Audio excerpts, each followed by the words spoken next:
All right, welcome back to Can You Survive This podcast. Before we get started, just want to let everyone know I got a coupon code for manscaped.com. Make sure to use code CYSTP at manscaped.com for 20% off and free shipping. Uh, now that I got that out of the way, my guest today is a good friend of mine, Police Officer Rich Reynolds. What's up, my friend? Being that this is Can You Survive This podcast, I want to see, are you down for a hypothetical survival scenario? Yeah, man, let's do it.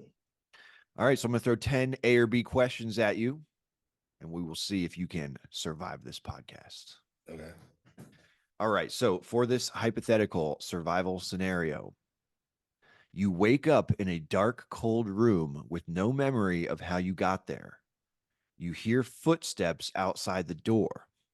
Do you A, stay quiet and assess your situation, or B, yell for help? What kind of dark, cold room are we talking about? Because I mean, everybody's woken up in a dark, cold room, not really sure they got there before. So, am I locked in that room, or is it just like a room and I don't know where I am, like somebody's house? You're locked in. You don't know how you got there. Something is off. Something is wrong. Possibly a kidnapping is afoot. Okay, so I'm laying on the floor of this room. It's not like a nice bed or something like that. I mean, I'm not in the blankets. It's Okay, that's it's not different. Okay, nice. It's okay. it's it's kidnapping level. Oh, okay. Yeah. Um, I don't think I would yell because then I'm kind of giving away my position that I'm awake.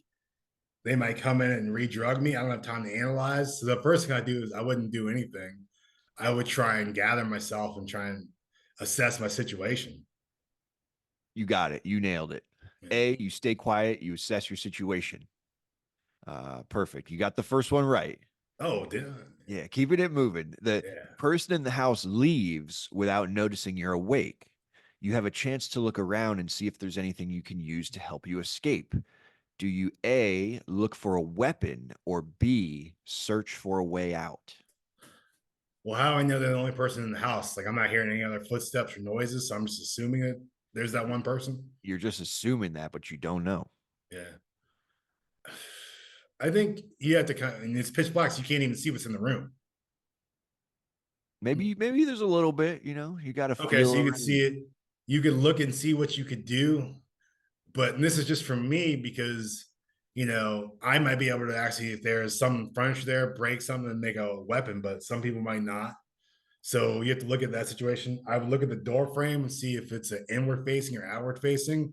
If it's outward facing, maybe I could kick the door and kick the door loose and make my way out. If I was able to make a weapon before and then do that, then I could be going out and be able to maybe counterattack if somebody comes and engages me. Um, what I would do is really analyze the room and see what the situation is. If I can make a weapon of something first, and then I would analyze the door because I'm assuming there's going to be no windows. Analyze the door if it's inward or outward facing. If I have the ability to kick it or force it open and try and get my way out. Okay, but you're looking for a weapon first. Yeah, probably.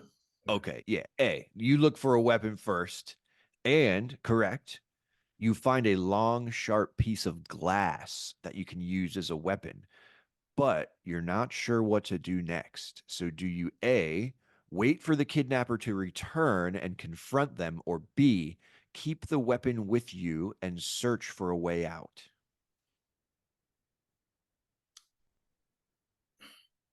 And my weapon is a long piece of glass. Yeah. See, I don't like that weapon though. You're gonna cut yourself before that person even comes back. You're going to cut your hand all up and shit. Yeah. So you got, let's say it's 6, 7, 8, 10 hours before the guy comes back. They go to work. You're gonna cut your hands up. It's gonna get infected over the next 8 hours. And then they come back and you might have a glass, but you can't even hold it because your hand hurts so much. And you can't punch anybody. And let's say he doesn't come in there for 2 days. Your hands are fully infected. You have no control over it. So that's not really a good situation.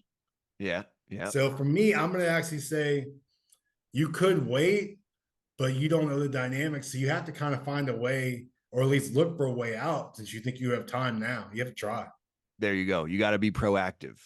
So, B, you keep the weapon with you and you search for a way out. You're searching for a way out rather than doing nothing. You're being Right. proactive. So, excellent work. You search the room and find a small window that you can fit through. Do you A, escape through the window, or B, prepare to fight if the kidnapper comes back? And you can make your way out the window. It appears to be a good size to get out of. I mean, if you can get out the window, you gotta take the window. You gotta take that. It's just a smarter move. But then what floor are we on? Are we on the first floor? Are we in the basement? Are we on the third floor? Not sure yet. Okay. All right. You gotta try the window if you can.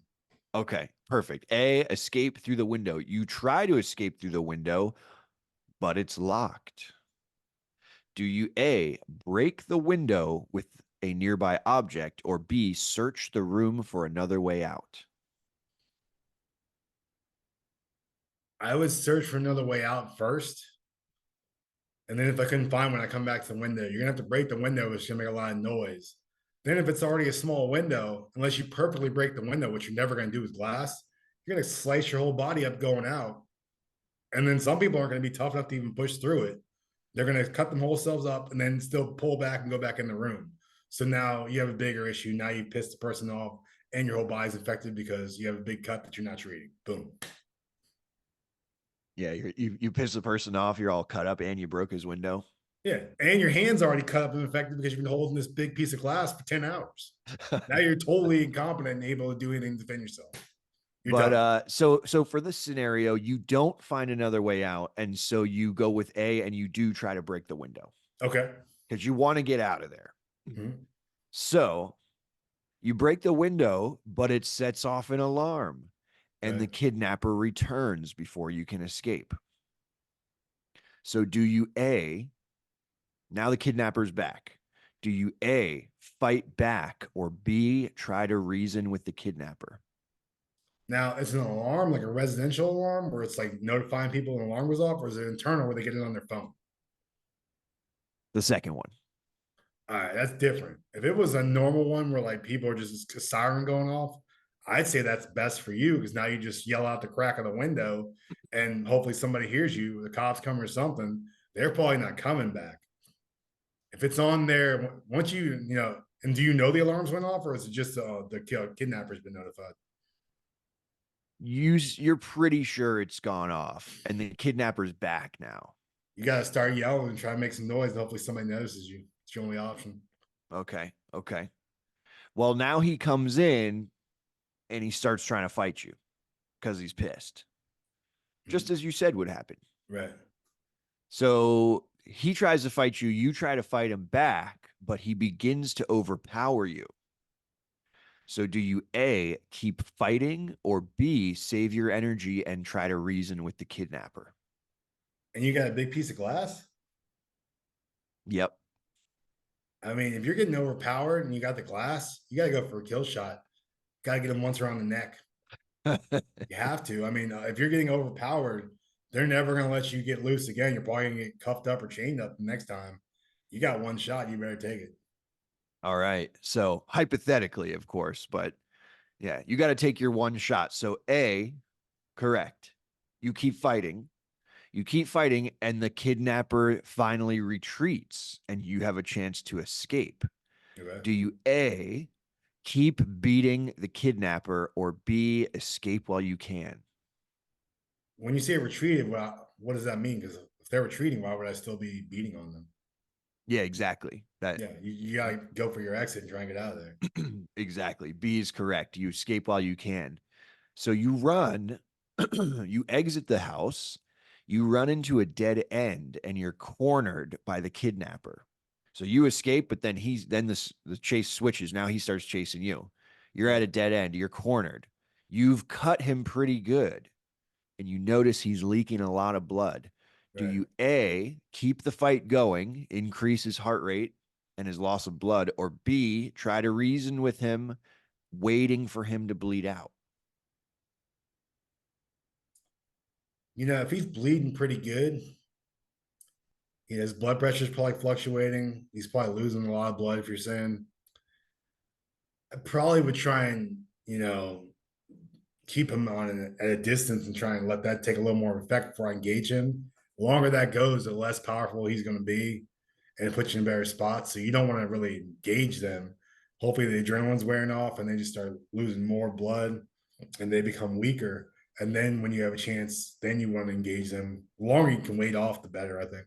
Okay, yeah. So you want to keep a little space and try to like diffuse it and let him wear out since he's Yeah. bleeding pretty If you bad. can, yeah, I would. Fantastic, my friend.